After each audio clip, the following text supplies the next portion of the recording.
In the quiet town of Bend, Oregon, the night of February 17, 2019 was calm, cold, and still. The kind of night where even the wind feels cautious not to disturb the silence. But at exactly 11:42 p.m., that silence shattered with a panicked 911 call. "Please, someone's in my house. My husband, he's not breathing. There's blood everywhere." The caller was 26-year-old Emily Carter, a kindergarten teacher known in her neighborhood for her kindness and soft smile. Her trembling voice filled the emergency line, soaked with terror. Police and EMTs arrived within minutes to find Emily kneeling on the living room floor, her hands pressed to her husband's chest, Jason Carter, 29 years old, a construction foreman who lay lifeless on the carpet, soaked in crimson. Emily's face was pale, her hair messy, her hands shaking uncontrollably. The first officer, Sergeant Bennett, noted that Emily had blood splattered on her shirt, arms, even streaked across her cheek. She kept whispering, almost in disbelief, "He was asleep. I heard someone downstairs." I tried to stop them, but there was no intruder to be found. The back door was unlocked, yes, but not broken into. The windows were intact. No forced entry. Police began sweeping the house, searching for evidence of a break-in but found none. That was the first red flag. Detective Amanda Ruiz from the Oregon State Police Homicide Division arrived shortly after midnight. She'd seen dozens of domestic murders before, but this case didn't fit neatly into any box. Emily was distraught, but her distress seemed fragmented. At times, she sobbed uncontrollably. Other times, she'd go eerily calm, her eyes unfocused, staring at the wall.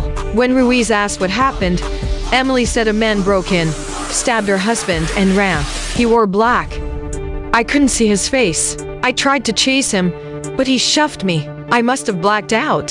Her story sounded rehearsed, but disoriented.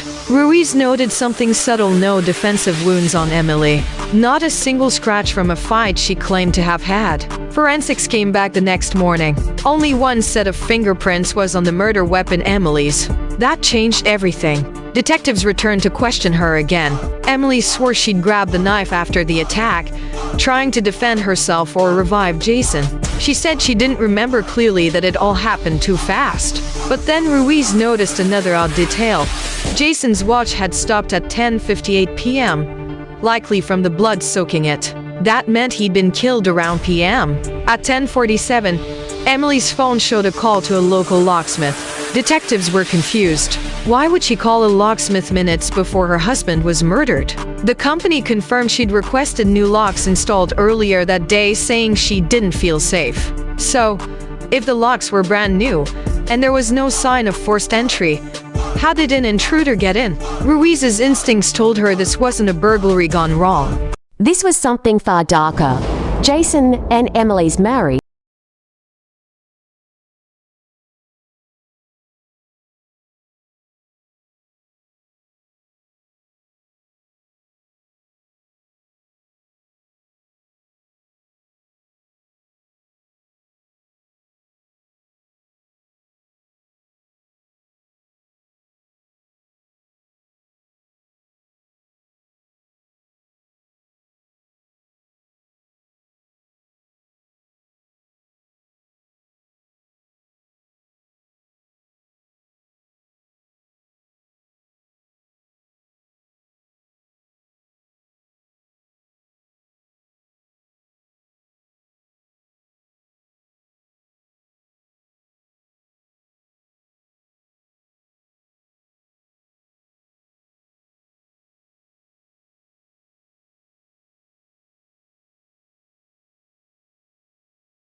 11:50 p.m. to 8 minutes before Jason's estimated time of death, Emily was arrested for second-degree murder.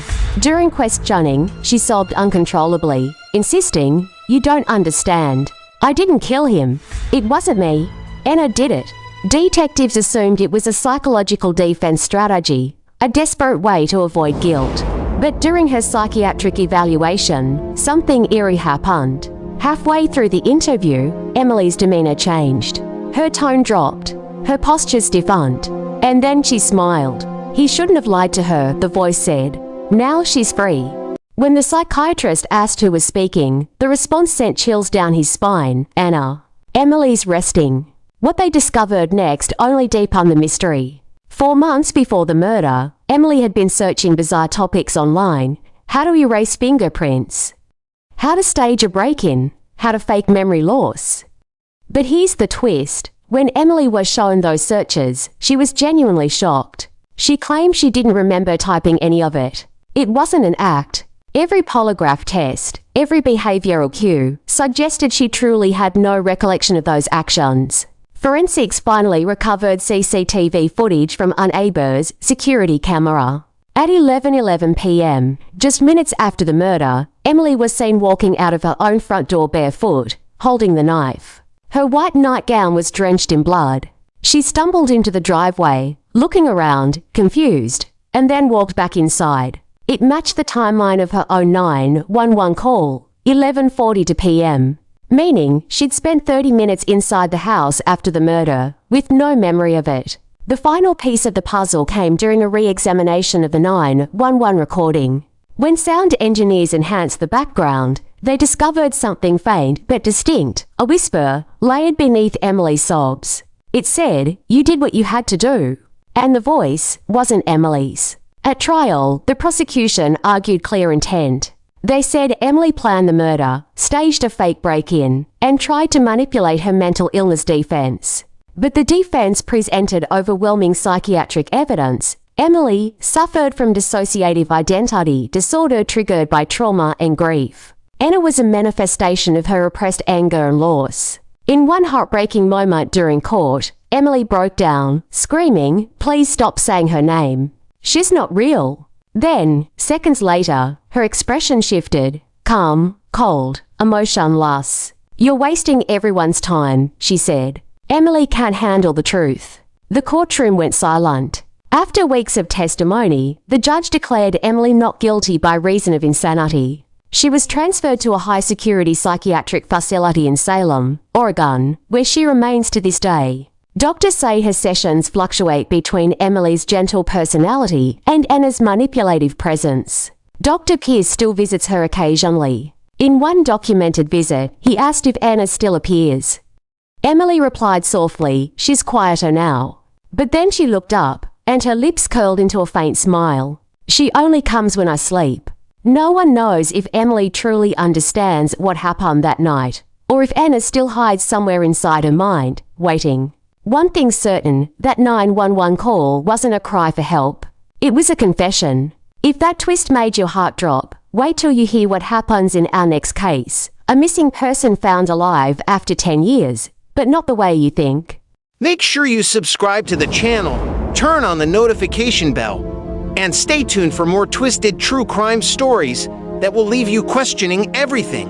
Because sometimes, the scariest crimes are the ones hidden inside the mind.